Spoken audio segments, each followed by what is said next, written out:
Hello friends, मैं आशीष स्वागत करता हूं आपके अपने यूट्यूब चैनल। फ्रेंड्स, जैसा कि आप सभी को पता है कि इसमें रोजगार विद अंकित सर का जो वीकली मॉक आता है, उस मॉक को हम लोग सॉल्व कर रहे हैं। इसमें देखिए, हम दिल्ली पुलिस मिनी मॉक भी सॉल्व कर दिए हैं और दिल्ली पुलिस कांस्टेबल भी सॉल्व कर दिए हैं। अगर आपने नहीं देखा है तो उसे भी जाकर जरूर देखिए। अब अगर आप इसकी तैयारी कर रहे हैं तो नहीं तो हम यूपी और आप देखिएगा तो आपका मैथ, उसमें हम केवल मैथ बनाते हैं। 15 क्वेश्चन बनाने में ज़्यादा से ज़्यादा 20 से 25 मिनट लगता है। वो सारे क्वेश्चन को हम बना देते हैं समझाते हुए, ठीक है। उसमें से भी अगर आप कोई क्वेश्चन फंसता होगा तो उसे आप जरूर देख लीजिएगा। इसमें हम क्या करेंगे कि जो यूपी पुलिस का कांस्टेबल का जो लगभग 20 से 22 सवाल मैथ के आते हैं, वो सारे मैथ के सवालों को देखेंगे। आज ही के दिन वीकली मौका है, यानी कि संडे के संडे आता है, ठीक है। तो संडे यानी कि 3 सितंबर को जो मौका आया था, इसमें मैथ के सवालों को देखेंगे। तो पूरा वीडियो जरूर देखिएगा, इसमें आपको बहुत कुछ सीखने को मिलेगा, ठीक है। अगर आप में से बहुत लोग मौक देते हैं, अगर आपके जान पहचान में कोई होगा तो उसे शेयर जरूर कीजिएगा। अगर उन्हें मैथ में थोड़ा बहुत 1-2 क्वेश्चन में दिक्कत आता है, यहाँ से आप वो सॉल्व कर सकते हैं, ठीक है। तो चलिए टेस्ट स्टार्ट करते हैं। लगभग 20 सवाल मैथ के होंगे, सारे सवालों को देखेंगे, तो वीडियो पूरा जरूर देखिएगा। तो चलिए, numerical and mental ability question हमारा स्टार्ट हो गया। समझते हुए हम इसे चलेंगे। क्वेश्चन नंबर 1 में देखिए क्या कर रहा है। क्वेश्चन है कि पाइप ए एक टैंक को 160 घंटे में भर सकता है, ठीक है। 160 घंटे में भर सकता है। पाइप बी उसी टैंक को 192 घंटे में भर सकता है, ये भी ठीक है। और तीनों पाइप और सी जो है 240 घंटे में भर सकते हैं। तीनों पाइप भरने वाले हैं, 240 घंटे में भर रहे हैं। तो हमसे क्या पूछ रहा है, तीनों पाइप पहले 32 घंटों के लिए एक साथ खोला जाता है, तो फिर पाइप बी को बंद कर दिया जाता है, तो टैंक का शेष भाग ए और पाइप सी द्वारा कितने समय में भरेगा। देखिए, पहले 240 को पकड़ेंगे और इसका एलसीएम निकालेंगे। एलसीएम निकालेंगे तो देखिए 16 सब में कॉमन है, तो 16 × 15 करेंगे तो 240 हो जाएगा, ठीक है। अब देखिए 192 घटाने के लिए क्या करना पड़ेगा, 16 से अगर भाग देंगे तो 16 एकम 16, 16 दूनी 32, यानी कि 12 मिनट में कटेगा। 12 में 3 इसमें है तो 4 इसमें गुना कर देंगे तो 192 कट जाएगा। 160 घटाने के लिए 5 इसमें है, 2 है तो 192 तो कट जाएगा। अब देखिए 160 में जब इसमें भाग देंगे तो टोटल हमारा कितना आ जाएगा, 16 240 चूँकि कितना होता है, 24 चूँकि 96, यानी कि 960 हो जाएगा, ठीक है। 16 छक्का 196, 192 पाँचे 960, ठीक है। और 240 चूँकि 160, रेशियो आ गया। और देखिए ए बी और सी को, यानी कि 6 और 5 11 और 4 15 के हिसाब से हम 32 घंटा तक चलाए हैं, तो कितना चल गया है, 15 दूनी 30, 15 × 3 = 45, 3 48, 480 भर गया है। तो अभी बचा कितना, 48 दूनी 96, यानी कि 480 बचा है। अब बी को हम बंद कर दिए, इस पाइप को जो है हमने बंद कर दिया, तो ए और सी भरेगा। ए और सी मिलकर इस 480 को किस एफिशिएंसी से भरेंगे, तो 6 और 4 10 के एफिशिएंसी से भरेंगे। कितना टाइम लग जाएगा, तो 48 घंटा का जो है टाइम लग जाएगा। 48 घंटे कौन से ऑप्शन में, शेष भाग को भरने में, 48 यानी कि ऑप्शन सी। काफ़ी इजी प्रश्न था और ये लगभग सभी से बन गया होगा। अब देखिए नेक्स्ट क्वेश्चन जो है, क्वेश्चन नंबर 2। क्वेश्चन क्या है कि जे एक कार्य को 78 दिन में पूरा कर सकता है, ठीक है। 78 दिन में पूरा कर सकता है। के उसी कार्य को 81 दिन में पूरा कर रहा है, तो यदि वे एक साथ कार्य करते हैं तो पूरे कार्य को करने के लिए कितने दिनों की आवश्यकता होगी। यानी कि जे प्लस के का जब निकालना है तो क्या लिखेंगे, 78 × 81 बटे 78 + 81। जब 2 दिया होता है तो इसी प्रकार बनाते हैं।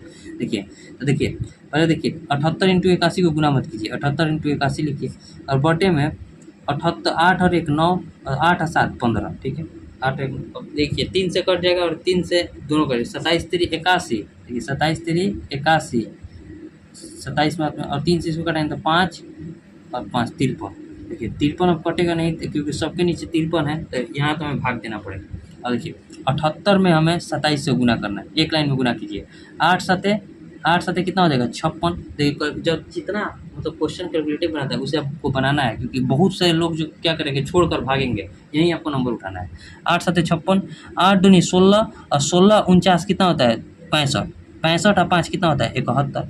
देखिए 71, 7 दूनी 14, 14 और 7 कितना हो गया, 21, 2116 बटे में 53। 53 से भाग दीजिए, देखिए एक लाइन में आंसर आएगा। 53 से जब हम भाग देंगे, देखिए जैसे जैसे क्वेश्चन कर रहा है, 53 से जब हम भाग देंगे कितना में, 2116 में।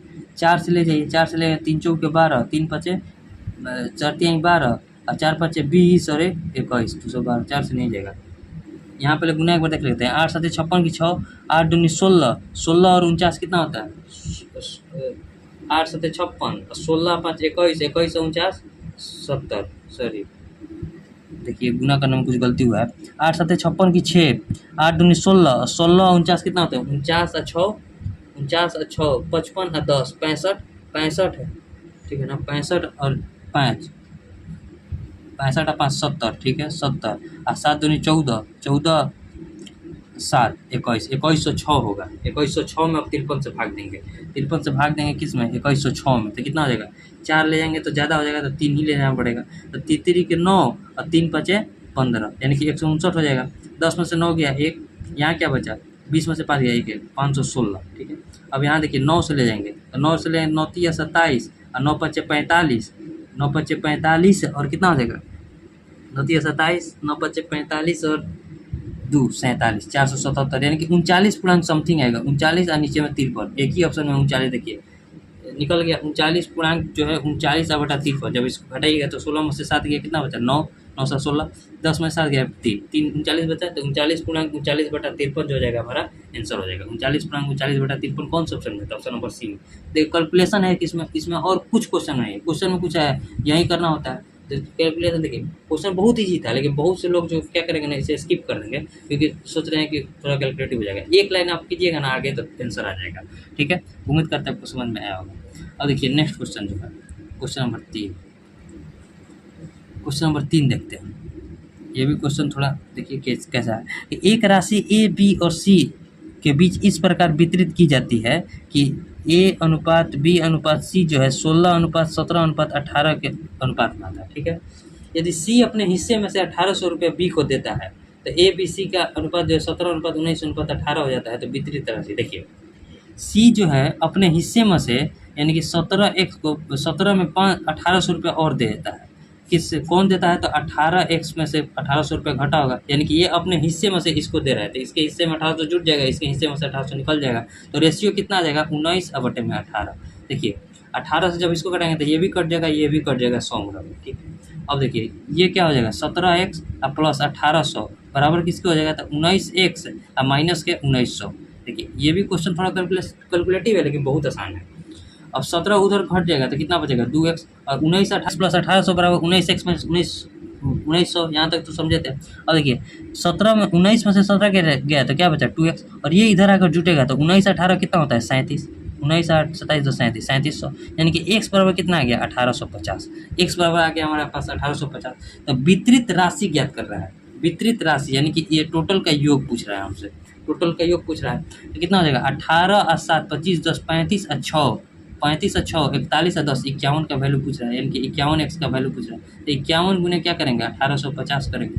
तो गुना कीजिए, एक लाइन में इसे भी गुना करके देखते हैं। 51 इंटू 1850, 85 से गुना करते हैं, फिर लास्ट में 0 बैठा देंगे। 5 एकम 5। ठीक है, अब देखिए 18 और 25 कितना होता है? 18 और 5 23 और 20 43, 43 हाथ में लगा कितना? 4, 18 5 90 और 4 94, यानी कि 94,350 रुपया जो हो जाएगा टोटल राशि वितरित की गई है। Option B. ठीक है, उम्मीद करते हैं आपको समझ में आया होगा। तो बीच में कॉल आ गया था इस बीच। और देखिए नेक्स्ट क्वेश्चन जो है क्वेश्चन नंबर 4, क्वेश्चन नंबर 4 देखते हैं।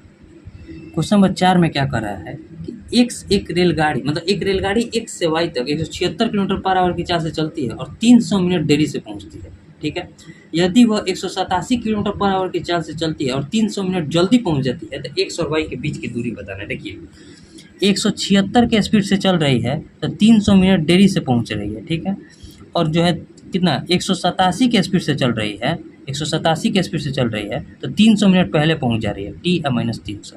ठीक है, अब देखिए स्पीड इंटू टाइम बराबर डिस्टेंस आ गया। अब देखिए कटेगा 11 से कटेगा तो 11 से कटाएंगे तो 16 मिनट में, और 11 से इसको कटाएंगे तो 17 मिनट में। ठीक है, 7 और 1 8। ठीक है, यानी क्या बचेगा? तो 16t प्लस 16t 4800 बराबर 17t और माइनस 17t 5100। ठीक है, आज के थोड़ा मतलब यूट्यूब इसमें केवल कैलकुलेटिव क्वेश्चन है, क्वेश्चन हार्ड नहीं है, केवल कैलकुलेटिव है। यहाँ देखिए 17t में से 16t घटा है तो क्या बचा? t, और 51 और 48 को जोड़ेंगे तो कितना हो जाएगा? 51 और 48 को जोड़ेंगे तो 8 और 1 9 और 5 और 4 9, 9900 हो जाएगा। अब देखिए t बराबर आ गया 9900, हमें टोटल डिस्टेंस पूछ रहा है। तो स्पीड इंटू टाइम किसी में एक में रखेंगे तो हमारा डिस्टेंस आ जाएगा, तो इसी में रख कर देखते हैं। तो 176 इंटू 9900 प्लस 300 कितना हो जाएगा? 10,200, 10,200। लेकिन ये मिनट में है तो घंटा में बदलने के लिए 60 से भाग देंगे। अब 0 से 0 कट गया, इसको कटाएंगे तो 17 मिनट में कटेगा, 17 170। अब 17 से इसमें गुना कीजिए, 17 छक्का 102। ठीक है, हाथ में लगा 10, 17 7 119 और 10 129, हाथ में लगा 12, 17 एकम 17 और 12 29, 29,920 किलोमीटर जो हो जाएगा एक्स और वाई के बीच में दूरी हो जाएगा। 29,920 कौन सा ऑप्शन है? ऑप्शन नंबर बी में। इस प्रकार के भी अगर आप एग्जाम में क्वेश्चन मिलेगा तो आप जरूर बनाइएगा, क्योंकि केवल इसमें कैलकुलेशन होता है, कोई क्वेश्चन हार्ड नहीं होता है, सबको आता होगा ये क्वेश्चन, लेकिन कैलकुलेटिव के चलते बहुत से लोग छोड़ भी दिए होंगे। और देखिए नेक्स्ट क्वेश्चन देखिए, क्वेश्चन नंबर 4 बन गया है, क्वेश्चन नंबर 5 देखते हैं। देखिए ये भी थोड़ा क्वेश्चन बढ़िया है। क्वेश्चन नंबर 5 में देखिए क्या कर रहा है कि रूट 1296, ठीक है, रूट जो है 1296, अब बटे में जो दिया है रूट 324, ठीक है, गुना में जो है रूट ओवर 2916, अब बटे में जो है, बच्चे में कितना दिया है 3 2 4, यानी कि देखिए ये सेम दिया है। 1296 का रूट कितना होता है, 1296 का रूट अगर कहिए किसका वर्ग होता है, 1296 किसका होता है, तो आपको अगर याद होगा तो अगर 36 का स्क्वायर कीजिएगा तो 1296 आएगा, ठीक है, यानी कि 3.6 इसको लिख सकते हैं, इंटू 2916 किसका होता है, तो 2916 आप कहिएगा कि 54 का होता है 2916, यानी कि 5.4 लिखिएगा, और 3.24 यहाँ भी है, 3.24 यहाँ भी है, तो 3.24 हमारा हो जाएगा। अब देखिए प्लस में जो दिया है, प्लस में पहले इसको सॉल्व करते हैं, उसके बाद प्लस वाले को सॉल्व करेंगे। तो पहले इसको सॉल्व करेंगे तो देखिए इसको हटाएंगे तो ऊपर 100 करेंगे ना, ये जो दोनों पॉइंट हट जाएगा, यानी कि 18 से इसको कटेंगे तो 18, 18 से इसको कटेंगे तो 3, 18 से इसको कटेंगे तो कितना हो जाएगा, 18 से 18 दूनी 36, यानी टोटल इतना का जो ऊपर वाले को सॉल्व किए तो कितना आ गया 6। अब 6 अब प्लस हमें क्या ज्ञात करना है, इसको ज्ञात करना है। ये देखिए कैसा दिया है 12.96, अब बटे में 3.24, ठीक है, अब प्लस सॉरी इंटू 12.96, अब बटे में 3.24। देखिए ये बहुत इजी बन गया। अब देखिए इसको सॉल्व करते हैं, इसको सॉल्व करेंगे तो इसको क्या लिखेंगे 3.6 इंटू 3.6, अब बटे में इसको क्या लिखेंगे 3.24। अब देखिए यहाँ फिर से कटाएंगे तो 2 पॉइंट से ये दोनों पॉइंट हट जाएगा, 18 से इसको कटाएंगे तो 18, 18 से इसको, क्योंकि 18 का स्क्वायर कितना होता है 324, 18 से इसको कटेंगे तो 2, 18 से इसको कटेंगे तो 2, यानी कि 2 दूनी क्या बचा 4, यानी कि 6 यहाँ बचा और 4 यहाँ भी बचा, तो 6 और 4 कितना हो गया 10, 10 जो हो जाएगा हमारा आंसर हो जाएगा 10। कौन से ऑप्शन में है, तो ऑप्शन नंबर बी में। उम्मीद करता है आपको समझ में आया होगा। क्वेश्चन थोड़ा कैलकुलेटिव था लेकिन बढ़िया था क्वेश्चन, ये बढ़िया कहेंगे इसको। अब ये क्वेश्चन नंबर 6, क्वेश्चन नंबर 6 में क्या कर रहा है, क्वेश्चन नंबर 6 है कि जब किसी वस्तु को 13,224 की दर पर बेचा गया तो उसी वस्तु को 6612 की दर पर बेचने से हुई हानि से 28% अधिक लाभ अर्जित हुआ। देखिए दोनों जगह हमें सीपी बराबर होगा तो सीपी निकालना है। एक जगह क्या हो रहा है लॉस हो रहा है, एक जगह क्या हो रहा है प्रॉफिट हो रहा है। लॉस कब हो रहा है, जब सीपी में से हम एसपी को घटाते हैं तो लॉस होता है, तो सीपी माइनस 6612, ठीक है, 6612 में बेचे हैं तो हमें लॉस हो रहा है। और प्रॉफिट कब होता है, जब हम एसपी में से सीपी को घटाते हैं, यानी कि 13,224 रुपये में बेचे हैं, ठीक है, और माइनस सीपी तो हमें प्रॉफिट हो रहा है। और ये जो प्रॉफिट हो रहा है ये इसके जो है 28% अधिक है, यानी कि 28% अधिक, यानी क्या लिखेंगे 128 अब बटे में 100 लिखेंगे ना। अब ये 4 से इसको घटाएंगे तो 4 3 12, 4 दुनिया 4 से इसको घटाएंगे तो 25, ठीक है। अब देखिए 25 इधर है तो अब इसमें जो है 25 से गुना होगा, इसमें 32 से गुना होगा। तो देखिए गुना कीजिए, गुना करेंगे तो क्या हो जाएगा, देखिए गुना करेंगे तो क्या हो जाएगा 32 सीपी माइनस 32 इंटू गुना भी मत कीजिए 6612 कीजिए, क्योंकि यहाँ देखिए 6612 का दुगुना 1324 है तो कहीं ना कहीं कटेगा, बराबर 25 इंटू 13,224 अब माइनस के 25 सीपी, ठीक है 25 सीपी, ठीक है। और देखिए इसको इधर लाकर जोड़ेंगे तो 5 और 2 7 और 3 और 2 5 57 सीपी हो जाएगा, बराबर क्या हो जाएगा, तो इसको इन दोनों को जोड़ेंगे, यानी कि देखिए 13,224 यहाँ देखिए 6612 को हम कॉमन ले लेंगे, 6612 को कॉमन लेंगे 6612 को तो क्या लिखेंगे 25 इंटू 2, क्योंकि 66 प्लस और यहाँ क्या बचेगा केवल 32 बचेगा। देखें इसका जो है 6612 का दुगना है 13,224, ठीक है। अब देखिए 57 ये है और इधर क्या आ गया, तो देखिए सीपी बराबर क्या लिखेंगे, तो 6612 इंटू 50 और 32 82 और बटे में 57 हो गया। अब देखिए 57 से ये कटेगा 19 से, देखते हैं 19 से कटे, 19 से इसको कटाएंगे तो 3 और 19 से इसको कटाएंगे तो कटेगा 19 या 57, क्या बचा तो 19 या 57 9 बचा, 9 और 1 19 चौक 76, क्या बचा, तो 19 चौक 76 करे तो हमारे पास बच गया 15 152, 19 8 152, यानी कि 82 इंटू अब 3 से ये कटेगा 8 4 12 3 15, 3 से भी कट जाएगा, यानी कि 3 से जब इसको कटाएंगे तो 116 इंटू 82, अब 116 में 82 से गुना कीजिए, एक लाइन में गुना करते हैं, 6 दूनी 12 8 6 48 और 22 48 और 22 70 70 और 1 71 11 8 88 या 7 95, यानी कि 9512 जो हो जाएगा सीपी हो जाएगा। 9512 कौन सा ऑप्शन, मतलब ऑप्शन नंबर सी में। देखिए कैलकुलेशन आज के प्रश्न में है, ठीक है, लेकिन क्वेश्चन उतना हार्ड नहीं है, लेकिन कैलकुलेशन बहुत बढ़िया दिया है, टाइम बहुत जाएगा, ठीक है, लेकिन फिर भी इसमें ज़्यादा से ज़्यादा सोच रहे हैं कि कैलकुलेशन जो है मतलब जबान में ही किया जाए, कॉपी पर बहुत कम लिखा जाए। उम्मीद करते हैं आपको समझ में आया होगा। अब देखिए नेक्स्ट क्वेश्चन जो है क्वेश्चन नंबर 6, जबान यानी दिमाग। और ये नेक्स्ट क्वेश्चन जो है क्वेश्चन नंबर 6 के बाद क्वेश्चन नंबर 7, 6 तक तो बन गया। अब क्वेश्चन नंबर 7 देखते हैं। क्वेश्चन नंबर 7 जो है पूरा क्वेश्चन तो हार्ड नहीं आएगा, जैसे ये क्वेश्चन बहुत आसान है। देखिए 17,496 में बेचने पर एक व्यक्ति को 19% की हानि होती है तो घड़ी का क्रयमूल्य बताना है। यानी कि 17,496 अब बटे में 81 इंटू के 100 क्रयमूल्य यानी कि 100 हानि हो रही है। 9 से इसको घटाएंगे तो 9 से इसको घटाएंगे 9 एकम 9, ठीक है, दिख रहा है 9, ठीक है, 9 एकम 9, 9 एकम 9 कितना बचा 8, 4 9 81 3 9 9 चौके 36 9 चौके 36, फिर 9 से कटाइए, 9 से कट जाएगा 4 4 8 9, ठीक है कट जाएगा। 9 से कटेंगे तो कितना हो जाएगा 9 से 9 दूनी 18 1 4 9 एकम 9 5 4 9 छक्का 54 216 इंटू 100 बराबर कितना हो जाएगा 216 पर डबल 21,600 जो हो जाएगा क्रयमूल्य हो जाएगा। 21,600 कौन सा ऑप्शन है, ऑप्शन नंबर सी में। तो इस प्रकार का भी प्रश्न मिलेंगे। टोटल प्रश्न तो हार्ड नहीं होगा, लेकिन ऊपर के 6 प्रश्न जो है कैलकुलेटिव थे। 7 के बाद 8 देखते हैं। 10 डेटा का औसत दिया है 60.5, ठीक है 60.5। इनमें से पहले 3 डेटा का औसत दिया है 58। देखिए बहुत कोशिश करेंगे तो शॉर्ट में बनाए। और अगले 4 डेटा का औसत दिया है कितना 68। तो हमसे 8वां डेटा 9वां डेटा और 15 मतलब ठीक है क्वेश्चन दिया है, पहले 8 9 10 निकालना पड़ेगा। 8 9 और 10 यानी कि 3 डेटा का मान अभी निकालना पड़ेगा। 4 3 7 3 10, ठीक है। देखिए सबको 60 रुपया लाना था, यानी कि 60 रुपया 50 पैसे सबको लाना था, लेकिन 3 लोगों ने जो है 58 रुपया ही लाए हैं। तो कितना रुपया कम लाए हैं तो बोलिएगा 2.5 रुपया कम लाए हैं। कितने लोग 3 लोग, यानी कि 7.5 रुपया जो है एक्स्ट्रा लाना पड़ेगा इन 3 लोगों को। लेकिन ये जो 4 लोग बोल रहे हैं कि नहीं हमने कुछ ज़्यादा ला दिया है, तो इन लोगों ने जो है 7.5 रुपया जो है ज़्यादा ला दिया है। कितने लोग 4 लोग, तो 7.5 दूनी 15 30 रुपया जो है एक्स्ट्रा आ गया है। तो कितना एक्स्ट्रा आ गया है तो देखिए 22.5 रुपया जो है एक्स्ट्रा आ गया है, एक्स्ट्रा आ गया है 22.5 रुपया। तो उन्हें देखिए तो 22.5 रुपया क्या करेंगे ना, तीनों लोग बांट देंगे कि 22.5 रुपया जो एक्स्ट्रा आया है ना हम लोग तीनों आपस में बांट लेते हैं, उतना उतना कम लेकर आएंगे। तो देखिए तीनों लोग में बांटेंगे तो कितना हो जाएगा 3 7 21 3 5 15, यानी कि 7.5 रुपया उन्हें कम लाना पड़ेगा।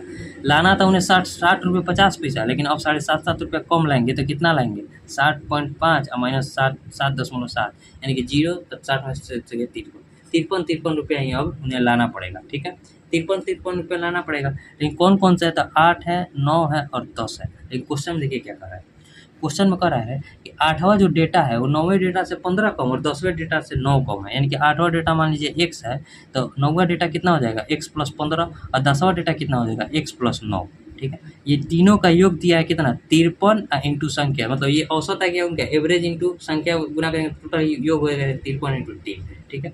अब देखिए 1 2 3 3x और प्लस 15 9 24 बराबर कितना हो जाएगा 3 के 9 और 3 5 15। x बराबर कितना आ जाएगा 24 घटेगा तो 9 में से 4 गया 5 और 15 में से 2 गया 13, 135 और बटे में कितना हो जाएगा 3। तो 3 चौक के 12 1 5 3 5 15 यानी कि 45 जो हो जाएगा x आ जाएगा। हमसे क्या पूछ रहा है 8वां डेटा को हमने x माना था, तो x का वैल्यू क्या आ गया 45 यानी कि ऑप्शन बी। उम्मीद करते हैं आपको समझ में आया होगा। इसमें कुछ नहीं करना है। इस प्रकार क्वेश्चन में हमने बहुत सारे बनाए, अगर रेगुलर आप होंगे तो ये आपसे क्वेश्चन बनने लगा होगा, ठीक है। उम्मीद करते हैं आपको समझ में आया होगा। अब देखिए नेक्स्ट क्वेश्चन, एक मिनट, क्वेश्चन नंबर 7 के बाद question number 8 next question number 8 sorry 8 बन गया, क्वेश्चन नंबर 9 देखते हैं। क्वेश्चन नंबर 9, क्वेश्चन नंबर 9 में क्या कर रहा है कि 5% प्रति वर्ष की दर से साधारण ब्याज के तहत 68,500 की राशि निवेश की गई। यदि 28 वर्ष बाद राशि निकाल ली जाती है और पूर्ण राशि का 3/4 हिस्सा शेयर बाजार में निवेश कर दिया जाता है तो शेष राशि ज्ञात करना है। देखिए बहुत आसान प्रश्न है। 68,500 रुपया है, ठीक है। 5% के हिसाब से 28 वर्ष के लिए लगाए हैं, यानी कि 40% और टोटल मिश्रण निकाल दिया, यानी कि 140% कितना हो जाएगा, ठीक है। देखिए 40 पर एसआई बराबर क्या होता है, एसआई बराबर होता है रेट इंटू टाइम, ठीक है। Rate into time, rate into time 5% 5 into 28 वर्ष, 5% इंटू 28 यानी कितना हो जाएगा 40, 28 बचे कितना होता है 140।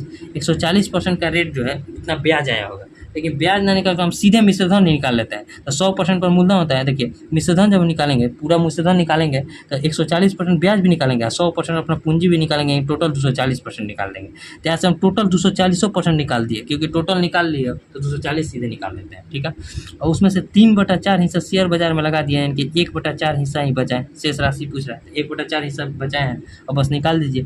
2 जीरो से 2 जीरो गया, 4 से इसको कटाएंगे तो 60 मदद में गया, 6 से इसमें गुना करेंगे तो 6 पंजे 30, 8 छक 48 और 3 51, 6 चार का 36 और 5 41, 41,100 रुपया जो हो जाएगा उसके बाद शेष राशि बचेगा 41,100। कौन सा ऑप्शन है? ऑप्शन नंबर डी में। उम्मीद करता है आपको समझ में आया होगा। देखिए इस प्रकार के क्वेश्चन पूछा जाता है कि कोई क्वेश्चन, सभी क्वेश्चन हार्ड नहीं होगा। ठीक है, और देखिए जैसे क्वेश्चन नंबर 10 था।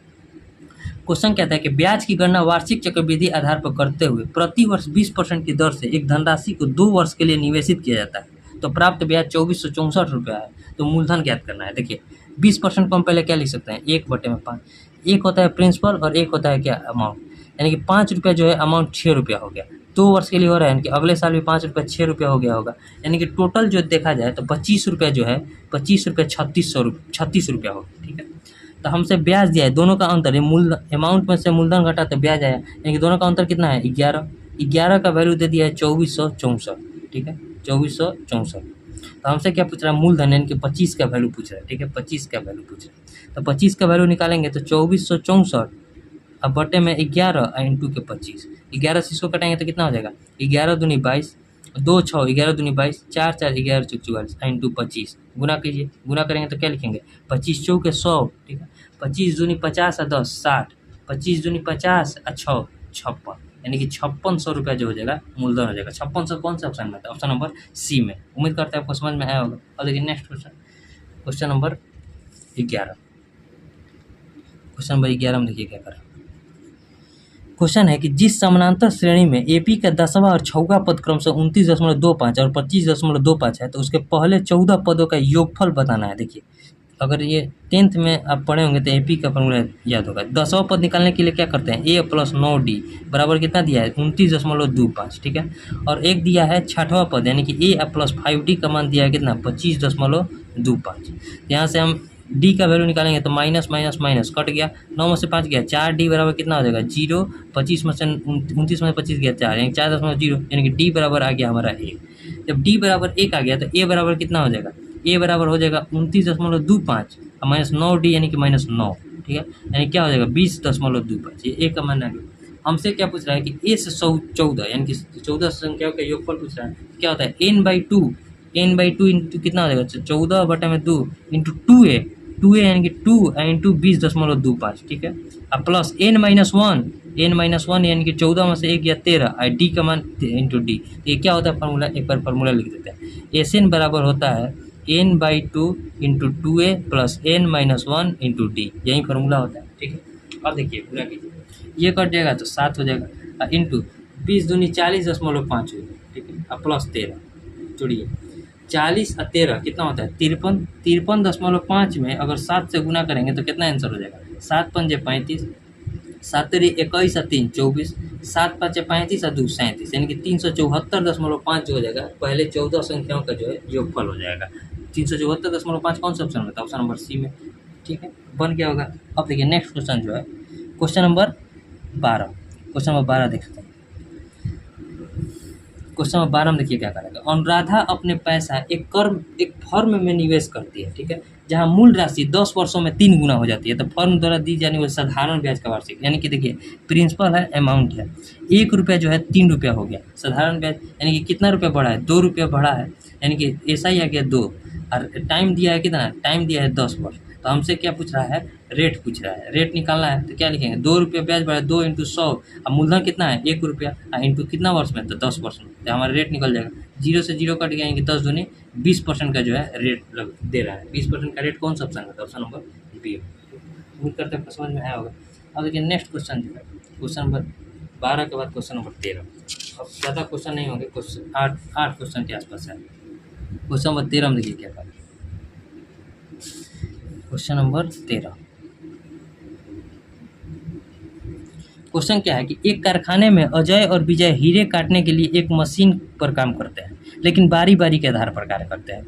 अजय पहले घंटे के लिए काम करता है और फिर विजय दूसरे घंटे के लिए काम करता है, ठीक है? आगे यानी कि अजय आ रहा है, इस तरह आगे काम करते हैं, ठीक है? इस तरह आगे काम करते हैं। अजय काम को 6 घंटे में पूरा कर सकता है, यानी कि अजय जो है टोटल काम को 6 घंटे में पूरा कर सकता है और विजय जो है टोटल काम को जो है 16 घंटे में पूरा कर सकता है। तो हमसे पूछेगा अगर वे अलग-अलग काम करते हैं तो वे बारी-बारी आधार पर मशीन का उपयोग कर रहे हैं, तो वे कार्य को कितना दिन में पूरा करेंगे, कितने घंटे में पूरा करेंगे? 6 और 16 का एलसीएम कितना हो जाएगा? 48, यानी कि 8 के एब्सेंस से अजय काम कर रहा है, 3 के एब्सेंस से विजय काम कर रहा है। तो देखिए पहला घंटा अजय काम किया होगा 8 काम और दूसरे घंटे ये आया होगा विजय काम करने, यानी कि 3 काम किया है, टोटल 2 घंटे में देखा जाए तो 11 कार्य हुआ है। तो यहाँ देखिए 11 गुना 4 करेंगे और 2 में भी 4 से गुना करना पड़ेगा, क्योंकि टोटल अब देखिए 8 घंटा में जो है काम कितना हो गया हमारा? 44 काम हो गया। अब काम बचा कितना है? तो काम बचा है हमारे पास 4 काम। 4 काम को जो है 8 के एब्सेंस से अजय करेगा तो कितना? आधे घंटे में कर देगा। तो 8 घंटा इधर और आधा घंटा इधर, कितना टाइम लगा? तो 8.5 घंटा का टाइम लगा। तो 8.5 घंटा को क्या लिख सकते हैं? 8 घंटा 30 मिनट। 8 घंटा 30 मिनट कौन से ऑप्शन में था? ऑप्शन नंबर ए में, ठीक है? बहुत ईजी प्रश्न था, अब आसानी से बन गया, ठीक है? और देखिए next question, question number 14। Question number 14 देखिए क्या था? देखिए उधर का प्रश्न जो था काफ़ी कैलकुलेटेड था, लेकिन इधर का क्वेश्चन अब जो है धीरे-धीरे ठीक आ रहा है। एक भाग के प्रश्न में भाजक भागफल का 10 गुना और शेषफल का 4 गुना है। ये शेषफल 45 है तो भाज्य निकालना है। तो भाज्य बराबर क्या होता है? भाजक गुने भागफल प्लस शेषफल। तो शेषफल दिया है कितना? 45, ठीक है? और इसका जो है क्या कर रहा है, तो हमसे क्या पूछ रहा है? भाज्य निकालना है। शेषफल का जो है कितना? 4 गुना है, यानी कि 4 गुना क्या है? भाजक है। तो 45 चौके कितना होता है? 45 चौके 45 दूनी 90, 180 और 180 भागफल का 10 गुना है, यानी कि भागफल कितना होगा? 18। देखिए भागफल का 10 गुना हो गया और इसका 4 गुना हो गया, यही हो गया। तो भाज्य बराबर भाजक गुने भागफल प्लस शेषफल। अब गुना कीजिए 18 कितना होता है? 324, यानी कि 3240 और प्लस 45 कितना हो जाएगा? 3285 जो हो जाएगा संख्या हो जाएगा। बस 3285 कौन सा ऑप्शन में? तो ऑप्शन नंबर बी। बहुत ईजी प्रश्न है। और देखिए नेक्स्ट क्वेश्चन जो है क्वेश्चन नंबर 14 के बाद क्वेश्चन नंबर 15। क्वेश्चन नंबर 15 में देखिए क्या कहा। आज 3 वीडियो बनाने में थोड़ा ज़्यादा टाइम हो गया। ये क्वेश्चन क्या करें कि 2 रेलगाड़ियाँ क्रमशः 48 किलोमीटर पर घंटा और 60 किलोमीटर पर घंटा की चाल से विपरीत दिशा में चल रही है। धीमी चाल वाली रेलगाड़ी द्वारा तेज चाल वाली रेलगाड़ी में बैठे एक व्यक्ति को पार करने में लिया गया समय 12 सेकंड है। तो धीमी चाल वाली रेलगाड़ी की लंबाई बताना। देखिए धीमी चाल वाली रेलगाड़ी की लंबाई बताना है और जो है लंबाई बताना है। तो देखिए जब आदमी को पार कर रही है, कोई ट्रेन जब आदमी को पार करती है तो अपनी लंबाई को पार कर रही होगी और दोनों एक दूसरे के विपरीत दिशा में जा रहे हैं, यानी कि 48 और 60 का योग जुटेगा, ठीक है? 60 का योग जुटेगा। किलोमीटर पर आवर में है तो मीटर पर सेकंड में चेंज करने के लिए 5/18 से गुना करना पड़ेगा और टाइम कितना ले रहा है? 12 सेकंड, यानी कि टोटल डिस्टेंस पार कर एक व्यक्ति को जब पार कर रही है तो ट्रेन अपनी लंबाई को पार कर रही है। यहाँ से ट्रेन का जो है डिस्टेंस आ जाएगा और जब ट्रेन जितना डिस्टेंस तय करेगी यानी कि वो अपनी लंबाई को तय करेगी। और बस इसे बनाइए, आंसर लाइए। 60 48 कितना होता है? 108 गुने 5/18 इंटू 12। 18 छक्का 108, 5 छक्का 30 और 12 12 तिया 36, 360 मीटर जो हो जाएगा ट्रेन की लंबाई हो जाएगी। ट्रेन की लंबाई 360 है। और जब ट्रेन को पार करती तो दोनों ट्रेन का चाल जुटता, लेकिन उसमें बैठे व्यक्ति को पार कर रही है, यानी कि केवल अपने लंबाई को पार कर रही है। तो अपने लंबाई को कितना मीटर? 360 मीटर। और देखिए next question, question number 16। Question क्या है कि एक व्यक्ति 400 रुपये में क्रय किए हुए माल का आधा 5% के लाभ पर बेच देता है।